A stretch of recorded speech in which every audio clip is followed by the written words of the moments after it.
नमस्कार दोस्तों। सनीदेव ने बताया कि किन लोगों को मैं कंगाल कर देता हूं और किन लोगों को धनवान।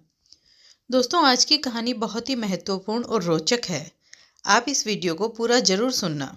दोस्तों, स्वर्गलोक में एक बार माता लक्ष्मी और सनीदेव के बीच में बहस छिड़ गई। लक्ष्मी जी बोली मैं बड़ी हूँ और सनीदेव बोले मैं बड़ा हूँ। दोनों के बीच जब निर्णय नहीं हो पाया कि दोनों में से कौन श्रेष्ठ है, तो उन्होंने धरती लोक पर किसी ईमानदार राजा से अपना फैसला कराने का सोचा। उन दिनों धरती पर प्रयागराज में एक बहुत ही न्यायप्रिय राजा राज्य करते थे। वे अपने न्याय के लिए दूर दूर तक प्रसिद्ध थे। शनिदेव और माता लक्ष्मी उस राजा के पास गए और झगड़े की वजह बताई कि हम दोनों में यह सिद्ध नहीं हो पा रहा है कि श्रेष्ठ कौन है। कृपया आप ही हमारा निर्णय करें।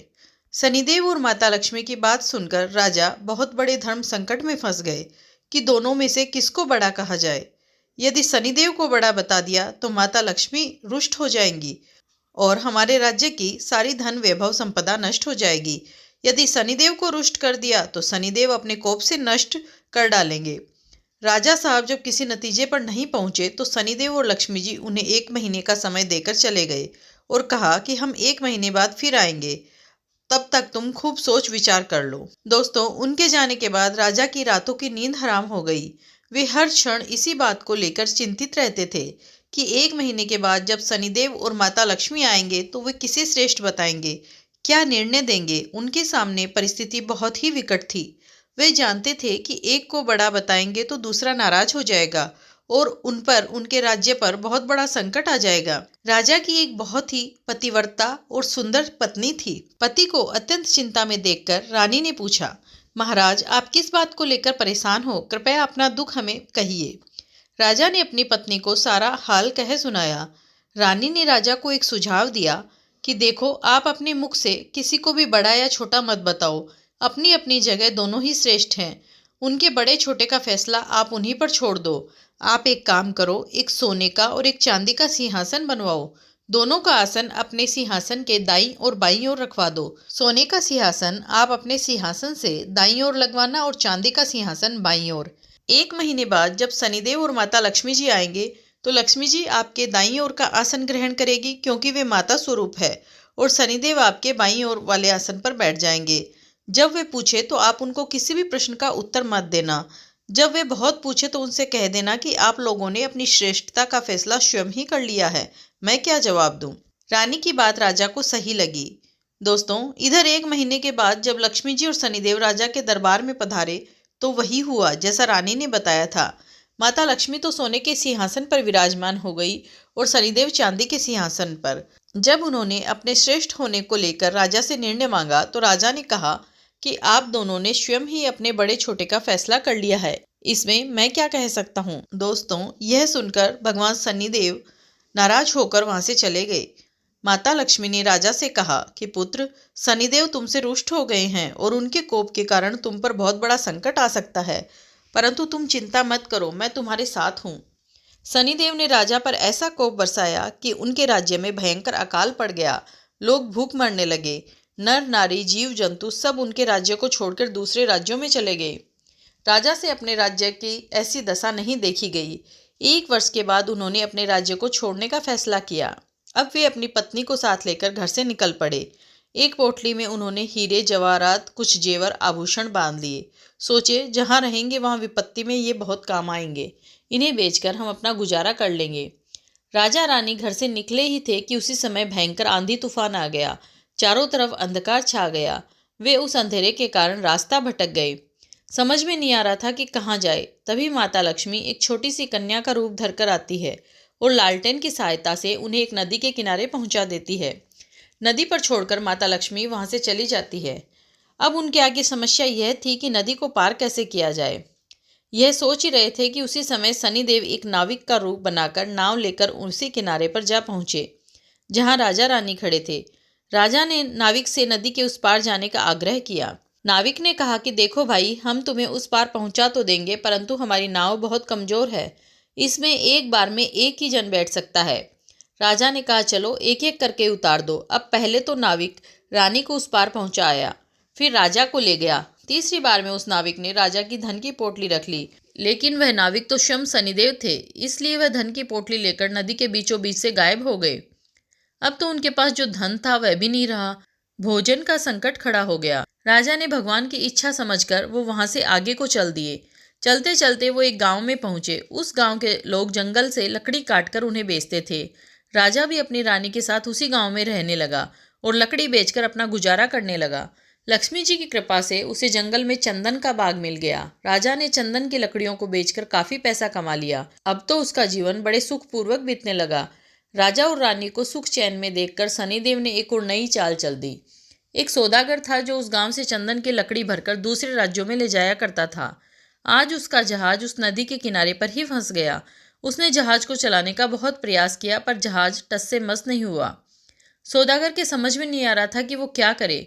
तभी शनिदेव एक ब्राह्मण का रूप बनाकर उस सौदागर के पास आए और बोले, सौदागर, तेरा जहाज तो चल जाएगा यदि कोई पतिव्रता स्त्री तेरे जहाज में हाथ लगा दे। सौदागर ने वैसा ही किया। पूरे गांव की स्त्रियों को बुलाया। सबने जहाज को छुआ, पर जहाज फिर भी नहीं चला। किसी ने बताया कि गांव में अभी एक स्त्री बाकी रह गई है जो यहाँ नहीं आई है। सौदागर स्वयं चलकर उसके घर गया। वो स्त्री कोई और नहीं, उसी राजा की रानी थी। जब रानी के पास निमंत्रण भेजा गया तो रानी ने वहां जाने से इनकार कर दिया और कहा, इस समय मेरे पति जंगल में लकड़ी काटने गए हैं, मैं तुम्हारे जहाज के पास नहीं जा सकती। सौदागर के आदमी ने वापस जाकर उसकी सारी बात बता दी। सौदागर समझ गया कि यही औरत पतिव्रता है और यही इसके जहाज को निकाल सकती है। वह शाम को फिर उसके घर गया। उस समय राजा घर पर ही थे, इसलिए उसने निमंत्रण स्वीकार कर लिया। जब राजा ने रानी से कहा कि वह जहाज छू दे जिससे कि वह निकल सके, तो रानी ने अपने पति के कहने पर जहाज को छू दिया और जहाज हिलने लगा। यह देखकर सौदागर के मन में पाप जाग गया। उसने सोचा, क्यों न मैं इसको अपने साथ ले चलूं। यह स्त्री बहुत सुंदर भी है और यदि कहीं जहाज फिर से फंस गया तो इसे छूकर उसे निकलवा लूंगा। यह सोचते ही उसने रानी को अपने साथ खींच लिया और जहाज लेकर चल दिया। राजा चिल्लाता रह गया, परंतु उस समय तक जहाज काफी दूर जा चुका था। रानी अत्यंत रूपवती थी। उसको देखकर सौदागर के मन में पाप आ गया। वह उसको अपनी पत्नी बनाने की इच्छा करने लगा। रानी ने सौदागर की छेड़छाड़ से तंग आकर सूर्य देवता से प्रार्थना की, उसको अपने सती की रक्षा करने के लिए कोढ़ दे दे। उसकी प्रार्थना भगवान सूर्य ने सुन ली। उसी समय रानी के शरीर से कोढ़ फूट गया। वो एकदम से कुरूप रूप वाली हो गई। उसके कुरूप शरीर को देखकर सौदागर उसके पास नहीं जाता था, पर वह हमेशा उसको अपने साथ ही रखता था। इधर राजा रोते बिलखते नदी किनारे से चल पड़े। वह इसी उम्मीद में थे कि यदि जहाज उस तरफ से फिर से गुजरा तो वह अपनी पत्नी को छुड़ा लेंगे। आखिर उसको जहाज का कहीं पता नहीं चला, तो वो नदी किनारे आश्रम के साधुओं के साथ रहने लगे। अब तो राजा वहां पर साधुओं की सेवा करता था, उनकी गायों को चराता था और गायों के गोबर से उपले बनाता था। वो उपले लक्ष्मी जी की कृपा से सोने के बन जाते थे। इस प्रकार कुछ ही दिनों में उसके पास ढेर सारी सोने की ईंटें हो गई। एक दिन वही सौदागर जो राजा की पत्नी को लेकर गया था, उसका जहाज उसी नदी पर आया। राजा ने सौदागर को पहचान लिया। उसने सौदागर को ईंट दिखाकर कहा, यदि सौदागर उसको साथ ले चले तो वह उसको सोने की ईंट दे देगा। सौदागर ने भी राजा को पहचान लिया था, परंतु सोने की ईंटों के लालच में उसने अपने पास बैठा लिया। ईंटों को भी जहाज में भरवा लिया। जब जहाज चल पड़ा तो सौदागर ने राजा को नदी में फेंकवा दिया। राजा की चीख पुकार राजा की रानी ने सुन ली और उसने तुरंत एक तकिया जल में फेंक दिया। उस तकिए के सहारे से राजा एक पुल पर पहुंच गया, जहां आते जाते जहाजों से चुंगी ली जाती थी। राजा को वहां के लोगों ने निकाल लिया। उन लोगों ने राजा से पूछा कि वह कौन है और कहां से आया है। तो राजा ने कहा कि वह एक अत्यंत दुखी आदमी है, उसका सब कुछ लूट गया है, उसके पास अब कुछ नहीं बचा है। वहां के लोग उसको पकड़कर राजा के पास ले गए। राजा से उसने नौकरी मांगी। वहां के राजा ने उस राजा को अपने यहाँ बगीचे में माली का काम दे दिया। दोस्तों, राजा की एक पुत्री थी। उसके लिए नित्य फूलों का सुंदर गजरा एक मालिन लाती थी। एक दिन राजकुमारी ने मालिन से पूछा कि आजकल गजरे कौन बनाता है, बहुत सुंदर गजरे बनाता है। मालिन ने राजकुमारी को बताया कि एक नौकर आया है जो बहुत ही सुंदर गजरे बनाता है। राजकुमारी ने उस नौकर को देखने की इच्छा जताई। जब उसने राजा को देखा तो वह उस पर मोहित हो गई और राजा से ब्याह करने की जिद ठान ली। राजा ने बहुत मना किया, परंतु जब राजकुमारी नहीं मानी तो उन्होंने लाचार होकर दोनों को ब्याह करा दिया और जंगल में एक मकान दे दिया। धीरे धीरे समय बीतता चला गया। कुछ दिन बीते तो राजा ने राजकुमारी से कहा कि ऐसे बेकार बैठकर मेरा मन नहीं लगता है। तुम अपने पिता से कहो कि मुझे जहाजों की चुंगी का ठेका दे दे। राजकुमारी ने अपने पिता से यह प्रस्ताव रखा तो राजा ने भी यह ठीक लगा। अब तो राजा अपने आने वाले जहाज़ों से चुंगी लेता। इसी प्रकार जब 7 वर्ष बीत गए, शनिदेव का प्रभाव खत्म होने लगा, तो एक दिन सौदागर का जहाज वहीं से निकला। तो राजा ने उस जहाज को रोककर और उसे आगे जाने से रोक दिया। सौदागर को यह देखकर बहुत क्रोध आया, तो वह तुरंत शिकायत लेकर राजा के पास पहुंचा। राजा ने जब अपनी जवाई से पूछा कि वो सौदागर के जहाज को क्यों नहीं जाने दे रहा, तो राजा ने बताया कि महाराज, इस सौदागर के पास मेरी सोने की ईंट है, यह मेरी सोने की ईंट नहीं दे रहा है। राजा ने कहा, तुम्हारे पास क्या प्रमाण है कि इसके पास वो जो ईंट है वो आपकी ही है? तो राजा ने कहा, महाराज, आप इसे दरबार में सब लोगों के सामने बुलाइए। वे ईंट एक तरफ से जुड़ी हुई है। यदि सौदागर ईंट खोल देता है तो ये सारी ईंट उसकी है। यदि वह ईंट नहीं खोल पाता है तो उन ईंटों को मैं खोल कर दिखाऊंगा। उन ईंटों को दरबार में लाया और सौदागर से कहा गया कि यदि तुम्हारी ये सोने की ईंट है तो तुम खोल दो, और यदि तुम नहीं खोल पाते हो तो वो ईंट तुमसे ले ली जाएगी। दोस्तों, सौदागर शाम तक उन ईंटों को खोलने का प्रयास करता रहा, परंतु उसमें से एक भी ईंट नहीं खुली। अंत में जब शाम हो गई तो राजा के दामाद की बारी आई। उन्होंने चंद क्षणों में ही उन ईंटों को खोल दिया। तब राजा ने पूछा कि वह कौन है। तब राजा ने सारी बात बताई कि किस तरह से इस सौदागर ने उसकी पत्नी को छीन लिया था। कृपया मुझे मेरी रानी दिलवा दीजिए। दोस्तों, राजा ने सौदागर से कहा, तुरंत रानी को पालकी में बुलाओ, और सौदागर को पकड़कर कड़ी सजा दी। दोस्तों, रानी ने फिर से सूर्य भगवान से प्रार्थना की कि वो मेरे रूप को फिर से पहले वाला लौटा दे। भगवान सूर्य देवता की कृपा से रानी फिर से सुंदर हो गई। राजा ने आदरपूर्वक अपने दामाद को खूब सारा धन देकर विदा किया। साथ में अपनी बेटी को और रानी को उसने अपनी बेटी मान लिया और खूब धन दौलत देकर राजा को प्रेम पूर्वक विदा किया। राजा पुनः अपने राज्य में लौट आया और फिर से राज सिंहासन पर सवार हुआ। एक दिन शनिदेव ने प्रकट होकर के राजा से कहा, राजन, हम दोनों की स्पर्धा तो एक बहाना था। हम आपके सत्य की परीक्षा ले रहे थे। अब मैं तुम्हें बता रहा हूं कि कौन से लोग नाश को प्राप्त नहीं होते हैं। नंबर 1, विपत्ति में जो भी अपने धर्म को और सत्य को न्याय त्यागे, उसका कभी नाश नहीं होता, अपितु देवता लोग भी उसकी सहायता करते हैं। नंबर 2, गरीबी आने पर जो अन्याय का मार्ग ना चुने, पाप का धन ना खाए, वह देवताओं का सदा कृपा पात्र बना रहता है।